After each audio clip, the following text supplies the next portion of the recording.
खबरों में आगे बढ़ते हैं। मोहन भागवत के घर वापसी वाले बयान पर जमीयत उलेमा हिंद के अरशद मदनी ने भी भड़काऊ बयानबाजी कर दी है। अरशद मदनी ने अपने सोशल मीडिया अकाउंट पर अपनी तकरीर शेयर की है, जिसमें वो ये कहते नजर आ रहे हैं कि जो 70 साल में बोलने वाले पैदा नहीं हुए वो आज मुसलमानों को हिंदू बनाने की बात कर रहे हैं। मदनी ने कहा कि ऐसे लोगों को लगता है कि सिर्फ उन्हीं ने अपनी मां का दूध पिया है, हमने नहीं पिया। जो 70 साल में कहने वाले लोग पैदा नहीं हुए थे, आज खड़े होकर के कह रहे हैं कि हम 20 करोड़ मुसलमान और 6 करोड़ क्रिश्चियनों को अपने घर वापस लाएंगे। यानी 20 करोड़ मुसलमानों को हिंदू बनाएंगे, 6 करोड़ क्रिश्चियनों को हिंदू बनाएंगे।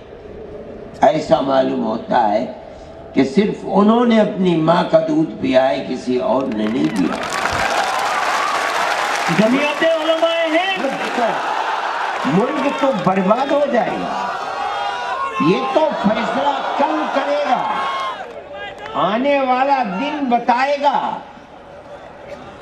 कि कौन क्या रहा और क्या बना। लेकिन आने वाले दिन आने तक गली कूचों में जो खून बहेगा वो किसका बहेगा।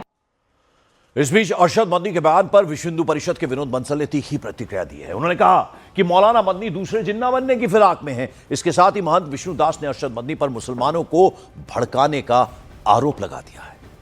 दूसरे जिन्ना बनने की फिराक में है। जिस तरह से उन्होंने डायरेक्ट एक्शन की धमकी दी है, वह न तो मजहबी हित में है उनके और न ही देश हित में है। अब वे ऐसे दुस्साहस के बारे में नहीं सोचे तो अच्छा है। खून बहाने की अपनी पुरानी मुगलिया घृणित कट्टरपंथी और आतंकी मानसिकता को त्याग करके उन्हें कभी तो देश हित के बारे में सोचना चाहिए। मौलाना अरशद मदनी फिर भड़काऊ वाला बयान दे रहे हैं, मुसलमान भाइयों को भड़काना चाहते हैं, हिंदुस्तान में रह करके हिंदुस्तान में दंगा कराना चाहते हैं। ऐसे मौलानों पर जब डंडा बरसेगा तब बुद्धि ठिकाने आएगा। ऐसे मौलानों को अगर भड़काना है तो पाकिस्तान इस्लामाबाद जाए, हिंदुस्तान छोड़ दे। हिंदुस्तान में अगर रहना है तो शांति से रहे, भड़काऊ बयान समाप्त करे। और इस सब के बीच एआईएमआईएम नेता इम्तियाज जलील ने आरएसएस प्रमुख मोहन भागवत की तुलना आतंकी अजमल कसाब से कर दी। इम्तियाज जलील ने कहा कि दोनों की विचारधारा समाज को बांटने वाली है। बता दें कि आरएसएस प्रमुख मोहन भागवत ने एक कार्यक्रम में कहा था कि हिंदू समाज को सशक्त और संगठित होने की जरूरत है। इसके साथ ही उन्होंने ये भी कहा था कि घर वापसी का काम तेज होना चाहिए और जो लोग घर वापसी कर रहे हैं उनका ध्यान रखा जाना चाहिए, जिस पर इम्तियाज जलील का यह विवादास्पद बयान सामने आ गया है।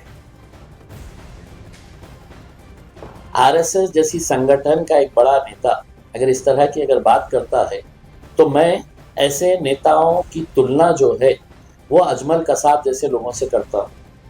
अजमल कसाब क्यों आया था पाकिस्तान से? इस देश को तोड़ने के लिए आया था, इस देश को कमजोर करने के लिए आया था।